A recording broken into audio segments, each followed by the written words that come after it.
High guys, welcome to my new blog. Guys, हा उज्जैनचाच blog आहे. त्याच ब्लॉगचा पार्ट नेक्स्ट. कारण आम्ही नंतर फ्रेश वगैरे झाले, जेवण वगैरे केलो, चेंज वगैरे केले आणि आता आलो दुसऱ्या मंदिरात. या मंदिराचं नाव या मंदिराचं नाव काय हो? हरी मंदिर. देवीचं मंदिर आहे. आता देवीचं मंदिर आहे. मंदिराचं नाव नाही माहीत आम्हाला, बट इथं जवळच होतं. तर चला आता आलोयच आपण, तर दर्शन घेऊन जावं म्हणलं. आम्ही आलो इथे. आता आम्ही इथून दर्शन घेऊन जाणार. तुम्हाला दाखवते मी. जर आतमध्ये मोबाईल अलाउड असेल, जय महालक्ष्मी, जर आतमध्ये मोबाईल अलाउड असेल तर दाखवेलच मी तुम्हाला आतमधून. चला, पण बाहेरच दाखवते. बाहेर इतकी गर्दी आहे ना, खूप जास्त. सिरियसली या म्हणजे उज्जैनला प्रत्येकच मंदिरामध्ये खूप जास्त गर्दी आहे, भयानक. हे बघा, बघू शकता तुम्ही किती जास्त गर्दी आहे स्टार्टिंगलाच. म्हणजे एंट्री गेट आहे हे. इथे बघा किती जास्त गर्दी आहे. आता आतमध्ये जाऊया आपण. चला पहिलं खरंच सिरियसली किती जास्त गर्दी आहे. आतमध्ये चाललोय आम्ही. एकाच ठिकाणी दोन मंदिर आहेत. याच्या साईडला पण एक दुसरं मंदिर आहे, तिथलं पण मी दाखवते.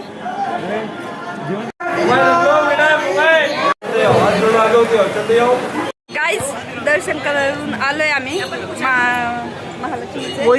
मोबाईल अलाउड नव्हता आतमध्ये, तरी पण मी तुमच्यासाठी छोट्या छोट्या क्लिप घेतल्यात, तिथल्या व्हिडिओमध्ये ॲड करणारच. बघून घ्याल तुम्ही. आता येऊन तर तुम्हाला दर्शन झाले नसणार, पण मी दाखवते, तर तुम्ही पण दर्शन करून घ्या. मी पण दर्शन केले. खरंच इथं येऊन इतकं भारी आणि इतकं प्रसन्न वाटते ना, खूप जबरदस्त. आणि इथले मंदिर तर इतके सुंदर आहेत बघायला, खूप जास्त सुंदर आहेत. चला आपण आता पाया पडूया देवाच्या. सिरियसली सर्वच मंदिर इथले, आता आम्ही म्हणजे एक दोन मंदिर बघितलेत, ते सर्व मंदिर इथले सुंदर आहेत. आणि इथली पूर्ण कामगिरी जी आहे ती कारीव आहे, पुरातन काळातली. बघू शकताय तुम्ही, माझ्या बॅक साईडला तुम्हाला दिसतच असेल. हे बघा, पूर्ण माहित आहे ते दगडावर नक्षीकाम असते ना, ते आहे. दाखवते मी तुम्हाला, थांबा.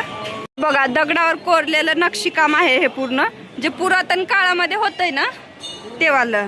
आणि हे पूर्ण बांधकाम पुरातन काळातली आहे, बघू शकताय तुम्ही. आणि समोर आता ते जे समोर दिसत आहे त्याला काय म्हणतात मला नाही माहीत, कारण मी विचारून सांगते. मी फर्स्ट टाइम आले इकडे देवदर्शनाला उज्जैनला. मी सांगते तुम्हाला त्याला काय म्हणतात. आता त्याला काय म्हणतात माहित नाही, पण त्याच्यामध्ये दिवे वगैरे लावतात, तुम्हाला दिसत असणार. प्लीज तुम्हाला कोणाला माहित असेल तर कमेंटमध्ये सांगा मला, याला नक्की म्हणतात काय ते. चला आता आपण चालूय दुसऱ्या मंदिरात. याच महालक्ष्मीच्या मंदिराच्या साईडला हे दुसरं मंदिर आहे, तिथं चाललोय. तिथले दर्शन घेऊ आणि मग आपला परतीचा प्रवास चालू होणार. ते पण मी तुम्हाला नक्कीच दाखवते, परतीच्या प्रवासाचा पण ब्लॉग. चला आता जाऊया इथला. ही आहे माझी कलिग, कामावरची साक्षी.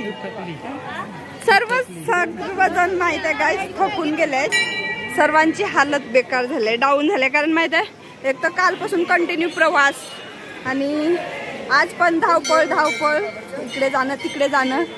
हे वैभव सर, ही चेतना, ही तर सर्वात जास्त थकले. तुम्हाला हिच्या फेसवरून ओळखूच येत असणार. पूर्ण म्हणजे बॉडीच टाकून देत आहे बिलकुल. बघा, आम्ही आता चाललोय दुसऱ्या मंदिरात दर्शन घ्यायला. मंदिराच्या अगोदरच आहे महादेवाची पिंड. हे बघा, बघू शकता तुम्ही. ओम नमः शिवाय, हर हर महादेव. गाईज, चला आपण जातोय मंदिरात. ओम नमः शिवाय, हर हर महादेव.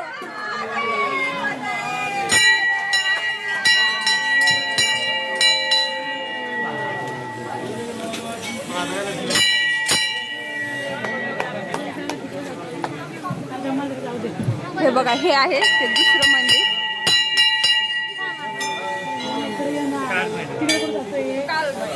हे बघू.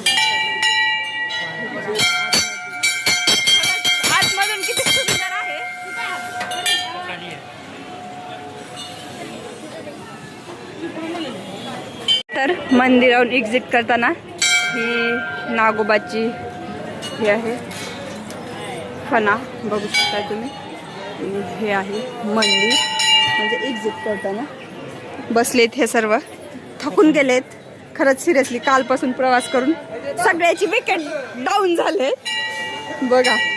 येताना सकाळी सकाळी एकदम आतुरतेमध्ये असे होते की सांगू शकत नाही. हे आहे मंदिरासमोरचं वडाचं वृक्ष बघू शकता.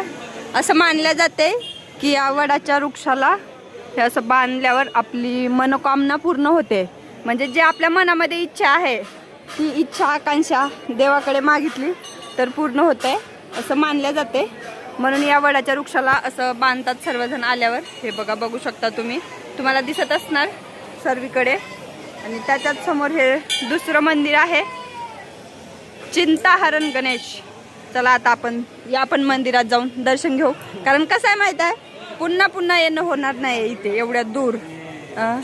कारण आलोय योगायोग तर आता सर्वच देवाचे दर्शन घेऊन जाऊयात. आणि बघा गाईज खरंच किती सुंदर आणि किती क्यूट मूर्त आहे बाप्पाची. सिरियसली किती सुंदर आहे. हे बघा तुम्हाला मी जवळून दाखवते. ओ माय गॉड खरंच खूप सुंदर आहे गाईज.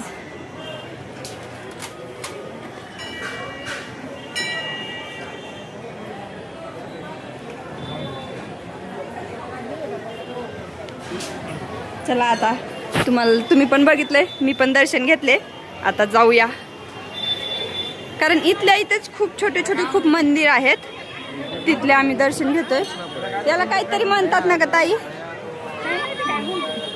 आता सॉरी मला नाही माहित, तरी पण सांगते मी तुम्हाला त्याला काय बोलतात ते. आता हा डबल ब्लॉग मध्ये आले. हे बघा इथे महामाया अखंड ज्योती म्हणजे देवी दाखवते. याच्या आतमध्ये देवी आहे गाईज. हे बघा, हे बघू शकता तुम्ही.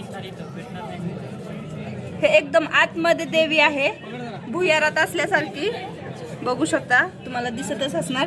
जेवढी तुम्हाला स्पष्ट दिसते ना तेवढी आम्हाला पण नाही दिसतंय गाईज. हे बघा. आणि याच्या बाहेरचा व्ह्यू दाखवते मी. बाहेर असं काहीच आहे. हे बघा बाहेर असं काहीच आहे आणि त्याच्या आतमध्ये देवी आहे. म्हणजे देवीची मूर्त आहे. योग माया देवी म्हणलं जातं याला. हे बघा खरंच इथे येऊन इतके म्हणजे काही काही गोष्टी बघायला भेटतात ना. खूप काही गोष्टी बघायला मिळाल्यात गाईज. चला आता सर्व देवी देवतांचे दर्शन झालेले आहेत.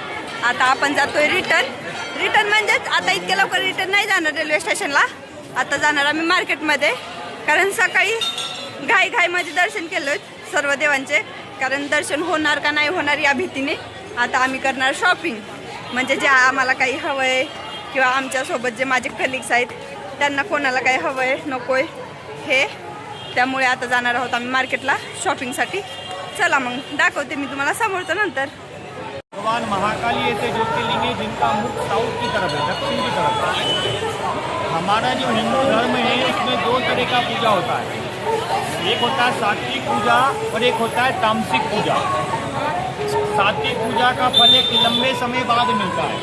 मतलब ऐसा नहीं है कि आज ही भगवान की पूजा की और आज बोला कि हमारे बेटे की कल नौकरी लगा देगा तो कल ही लग जाएगा। लेकिन अगर सच्चे मन से बोल रहे हैं तो एक समय जरूर आएगा जब हमारी मनोकामना पूरी होती है। हम बोलते हैं भगवान ने हमारा मनोकामना पूरा किया, उसको बोलते हैं सात्विक पूजा का। एक होता है तामसिक पूजा, आप मानते हो या नहीं मानते हो, वो लोग अपनी प्रॉब्लम को लेकर शमशान में अघोरी बघा हे इतके थकलेत ना, मांड्या घालून रोडवर बसलेत जसं काही यांना कोणी जेवायला वाढत असल्यासारखं. हे बघा ये सागर, ये रघुशी मैडम, ये तो हमारे स्टेशन की मैडम है, ऑफिस वाली. वो देखो कैसे बैठी है. ती साक्षी तिचे आहेत ना. आणि बाकीचे लोक शॉपिंग करतायत आणि मी पण केले. कारण मी स्वतःसाठी नाही केली, माझ्या ताईच्या मुलीसाठी ड्रेस वगैरे घेतली. बट ते मी तुम्हाला आता नाही, नंतर रूमवर गेल्यावर दाखवते.